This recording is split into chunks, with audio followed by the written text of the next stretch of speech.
What's up, YouTube? Welcome back to Redemption 46 Studios. I'm Nick. I'm Keith. I'm Curtis. That might get called in there. Yeah, he was like, what's up, baby? You know the vibes, man. ATEEZ, Turbulence. Let's jump right into the shit. Y'all know how we feel about ATEEZ. This ain't your first rodeo with us. Hey.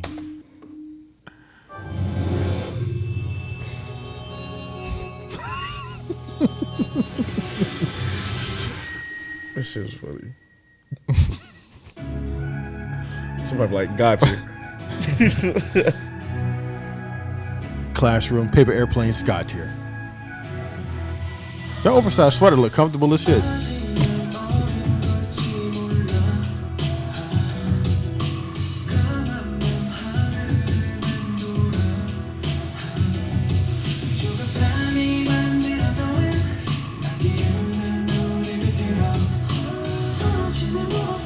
Nice harmony.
Love the layering. I love this. That takeoff shot is dope.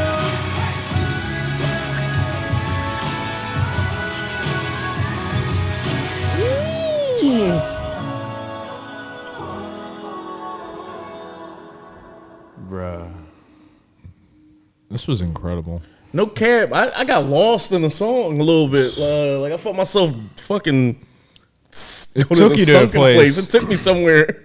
I forgot to keep reading the subtitles. I was just lost in the music, and I'm like, wait a minute, I need to. Bro, I got so lost in the music. I blinked out for subtitles for like 20 seconds. Right. It was like I was reading everything, but I was just so transfixed on like everything that was happening with the video. No, too. this song is good. That was good. So every aspect. When you said ATEEZ, I'm thinking Anthem, Energy. I'm thinking Wonderland. Like, you know what I mean? I'm thinking those type of songs, or Pirate King. I haven't heard anything like this from them before. Yeah. I don't know if you guys have reacted to something like a ballad like this, but they fucking nailed it. Yeah, and they hit a lot of like good check marks too for like a ballad, because the call and response in the beginning. Yeah, this still seems like it's poppy enough. Yes. You know what I mean? It's like radio play.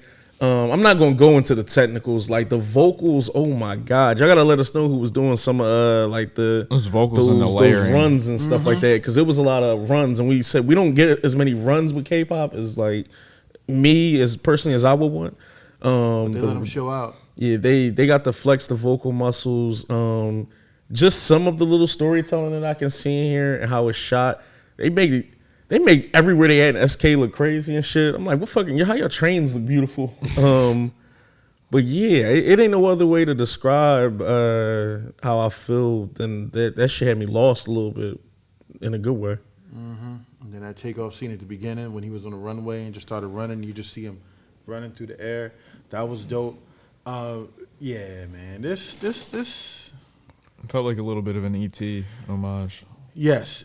You know what this is reminding me of? On those movies that have like happy, hopeful endings, and they just play that one song that you're like, when you walking out the theater, you're like, yo, fuck, yo, what? That song sounds so good. You ever seen Desolation of Smog? Mm. When I See Fire come on, and he like, we don't forget about the movie, but you just like, yo, that song is dope. And you end up listening to the song as it goes, or All the Stars at the end of Black Panther. It feels like that, where you want to pay attention to the song, and you want to like, okay, let me see if I can find it. Let me download it, and you listen to it on the way home. Like, this joint just hit. Yeah, because I mean, I get the whole, Turbulence thing. They had like a lot of like plane references and a lot of like Love Gets Rocky. Yeah, just like a lot of plane and landing metaphors and flying and flight, and obviously like you said, the whole flight aspect of the whether it was an ET homage or just whatever homage it was. But just as far as how the song made me feel, when it first came on, it was like cool.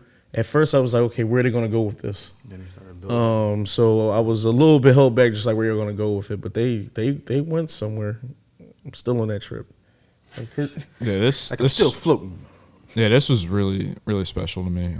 I thought, vocally, everything they did as far as like hitting those high notes and just making you, as you were saying, just feel. Now this everything is out, taking right? you to a place like Turbulence, right? Yeah, it was really strong for me, definitely. But I just love everything that they did conceptually with the whole idea of turbulence, and they said impatience is like weighing me down, like that turbulence, like that waiting. I guess if you relate it to love or anything like that, like if you're waiting for a response or just kind of wondering where you stand with someone. Like I love that because you're in a state of travel, and throughout the whole video, there's trains that they're not in. There's like all these methods of kind of transportation that aren't being used, that you're not seeing. You're just at the station kind of waiting, or in the telephone booth, and like the way they played on that idea of travel, but like that stasis of being stuck kind of with it. I just thought that was really special indeed, until literally, and funny enough, by the end, they're literally using their own power to take off, which I thought was, pretty thematic and fulfilling in the story. So I didn't even notice in the beginning of the video, because you know how people pass notes in school through paper airplanes. He put his phone on airplane mode. Yeah. And was just like sitting there, and then you kind of see him, and then every shot you see him when he's not in the classroom is like blue, almost like underwatery, like just cold, as opposed to when he's in the classroom, very warm orange colors. The yellows versus the blues. Yes. And it's like waiting for that phone, or waiting for that answer, that response from somebody. It's like sending that risky text, risky text, and waiting for that response to come back. Yeah. And it's like turbulence, the impatience, because you have no control at this point. You are at the mercy of whoever is on the other end of that message. And whether they give you a good response or a bad response determines whether you sink or whether you go higher. Yeah, and funny enough, throughout most of the video too, he's looking left in the direction, like he's looking like away from the embrace or whatever. And then by the end, like when you get that switch, with what I will say is the bridge, like the vocal climax, like of the song, like when all the elements are kind of coming together, and he finally takes off, as like the tunnel lights up and everything, he kind of turns that direction to right, and literally takes off. So it's just that and the message comes that back. visual way of communicating progress. But I also thought like all the sequences and the way they presented alienation were really strong. Like as far as like the fogs and the dirty singles, as we would call them, like just, you know, someone's in a telephone booth or whatever, but the glass isn't clear, it's like fogged up and just kind of askew because it's like a self-image reflection thing. I mean, they just did so much visually to communicate that sense of alienation, the prison bar looking thing in the beginning too, that transition. It was just really strong. And then they had that epic wide shot that I really loved where it said, "Is anyone listening?" And it was like everything had been kind of congested and alienated, but then that was like when things were kind of opening up in the video. I just thought it was just like to take a concept like that and, you know, have it be so relatable and, you know, just take us all to like a kind of different place emotionally with it. I mean, that's just powerful music in general. And yeah. No cap. I can't wait to jump into the next one. Me neither. Like, comment, subscribe, share. If you're not on the Patreon, need to get on there. Exclusive early content. A bunch of ATEEZ stuff on there. ATEEZ Guide coming soon. Pay attention. We're about to jump into the next one. Yeah. Take care.